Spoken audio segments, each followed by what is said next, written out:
Ma'lumki, so'nggi yillarda barcha sohalar kabi yo'l harakati xavfsizligi tizimida ham bir qator keng ko'lamli ishlar amalga oshirib kelinmoqda. Sohadagi xodimlarning kundalik faoliyatini innovatsion yondashuvlar, raqamli texnologiyalarga tayangan holda tashkil etish, fuqarolarning hayoti va qadr-qimmatini ishonchli himoya qilish bo'yicha ilg'or xorijiy tajribalar yo'lga qo'yilmoqda. Mazkur ishlarning barchasi inson qadri uchun degan tamoyilga tayangan holda olib borilmoqda. Albatta, bu borada davlatimiz rahbari tomonidan qabul qilinayotgan qarorlar dasturi amal bo'lib xizmat qiladi. Jumladan, sohada amalga oshirilayotgan ishlarning mantiqiy davomi sifatida O'zbekiston Respublikasi Prezidentining 2024-yil 18-dekabr kunidagi 449-sonli qarori talablari asosida Toshkent viloyati Ichki ishlar bosh boshqarmasi, Jamoat xavfsizligi xizmati, Yo'l harakati xavfsizligi boshqarmasi qoshida ma'muriy amaliyot markazi ish boshladi. Bugun Toshkent viloyati Nurafshon shahrida O'zbekiston Respublikasi Prezidentining 2024-yil 18-dekabrdagi 449-sonli qarori asosida ma'muriy amaliyot markazi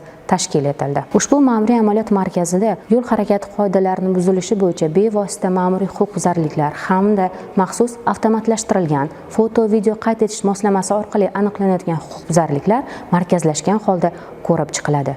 Ushbu markazimizda fuqarolar uchun barcha qulayliklar yaratilgan bo'lib, ular o'zlarining qoidabuzarliklari bo'yicha hech qanday to'sqinliklarsiz ma'lumot olishlari mumkin. Markazda fuqarolar uchun barcha sharoitlar yaratilgan bo'lib, maxsus yuridik maqomga ega bo'lgan malakali kadrlar tomonidan fuqarolarga xizmat ko'rsatiladi. Ushbu markazda viloyat avtomobil yo'llarida sodir etilayotgan huquqbuzarliklar belgilangan tartibda ko'rib chiqilib, qaror qabul qilinadi. Shuningdek, bir vaqtning o'zida jismoniy va yuridik shaxslarning yo'l harakati qoidalari buzilishi bilan bog'liq ma'muriy huquqbuzarliklar to'g'risida ishlar bo'yicha murojaatlarni yagona darcha Open Space tamoyili asosida ko'rib chiqiladi va ularni ijobiy hal qilish borasida ishlar amalga oshiriladi. Ma'muriy amaliyot markazi viloyat yo'l harakati xavfsizligi binosidan alohida bo'lib, fuqarolar hech qanday to'siqlarsiz kirish imkoniyatiga egadirlar. Sohada yaratilayotgan bu kabi imkoniyat va qulayliklar fuqarolarning roziligi va osoyishtaligini ta'minlash uchun xizmat qiladi.